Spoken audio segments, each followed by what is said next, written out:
So in case you haven't already noticed, Google has made artificial intelligence a huge part of what they're trying to accomplish in the world of mainstream technology. We've got the Google Pixel, which is pretty much the only device that has access to their new Google Assistant, unless you either have a modified device or you use Allo. But seriously, who uses that? Google Home was also recently released, which looks to make the virtual assistant an even bigger part of your daily life and to keep you constantly connected with the search giant. But with Google Assistant, it's pretty much the main selling point of the Pixel. It also looks as if, moving forward, the Assistant will take over for Google Now and Now on Tap. So what exactly can it do differently than what the current Google Voice search commands and Google Now already do? And is it even useful in everyday life?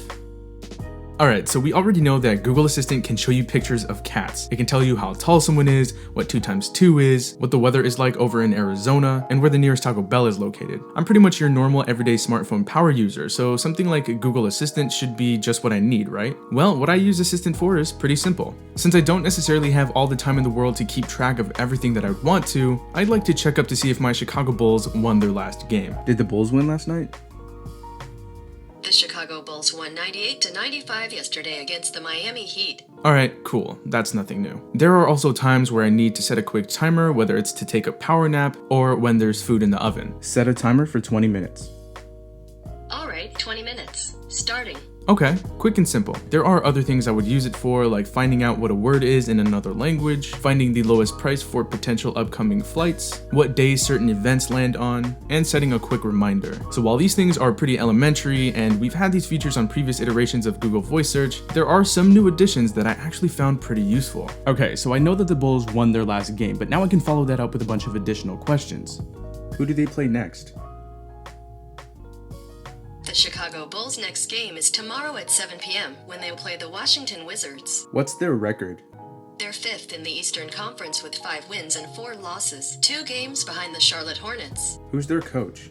Fred Hoiberg is the head coach of Chicago Bulls. So with these follow-up questions, I don't even have to mention the Bulls anymore. Assistant is smart enough to know that so as to keep the Bulls as the forefront of the conversation. Now, as someone who finds himself shopping quite a bit, keeping a list of things is always useful, of course, and with Google Assistant, doing just that got even easier. Add body armor to my shopping list.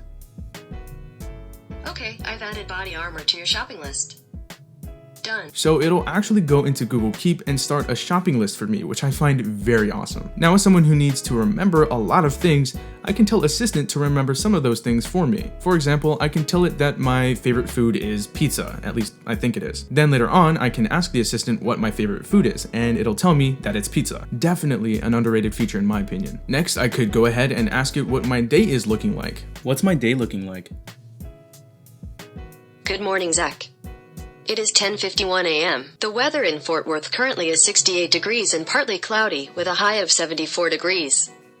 Have a good one. Now, of course, if I had more things going on like reminders and calendar appointments, those things would also be included. But after that, it proceeds to play the latest news updates, which again, I find very useful. You can also use Assistant to share web articles and YouTube videos to Twitter. Unfortunately, I haven't been able to get this feature to work on other social media like Facebook, Google Hangouts, or even text. Hopefully, we'll be seeing that soon though. There's also the wide world of if this then that. Although Assistant, as of now, is only compatible with Nest, Philips Hue, and SmartThings, you can still connect the Assistant to if this then that to control things like your LifeX bulbs, which is what I have. There are a bunch of other things to choose from, and you can always create your own applets as well. Google Assistant will also take it upon itself to entertain you. I'm bored.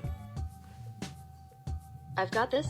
We can play a game. I can find you a fun fact, or we can see what random fun comes our way. Fun fact. It would take 45 Sistine Chapel ceilings to cover a soccer field. How about a joke? Did you hear about the 2 antennas that got married? The ceremony was okay, but the reception was great. What kind of horses only come out after dark? Nightmares. But there's more to it than just jokes and fun facts. Check this out. I'm feeling lucky.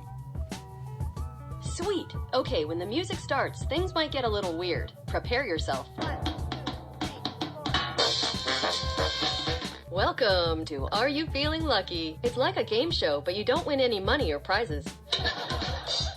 Yes, this is actually a thing. Pretty cool, right? I kinda like this. So while Google Assistant has some new tricks up its sleeve, it's still in its early stages. Things like casting YouTube and Netflix to my TV straight from my phone isn't a thing, and that's what I'd have to use Google Home for. Hailing an Uber or a Lyft cab, natively controlling my LifeX bulbs, and things like that are still non-existent. There's also the fact that with Assistant, you can set up subscriptions. So if I ask a question, I can tell the Assistant to give me updates about it every day at a certain time of my choosing. The bad part is that this only works via the Assistant in Allo. Really wish I didn't have to use Allo to get to this feature. However, signs do point to those features becoming available sometime in the future, so we'll just have to wait and see. So yes, Google Assistant is useful, at least for me anyways. It's slowly but surely becoming a big part of how I operate as far as contextual information inquiries, timers, reminders, lists, and sports updates go. And I can definitely see why Google is pushing this so heavily. Not everyone will find it useful though. In fact, not everyone will see the difference between this and Google Now. It's still very young and fairly undercooked, but what we have now is a great foundation for what we should be getting in the future. I'm excited.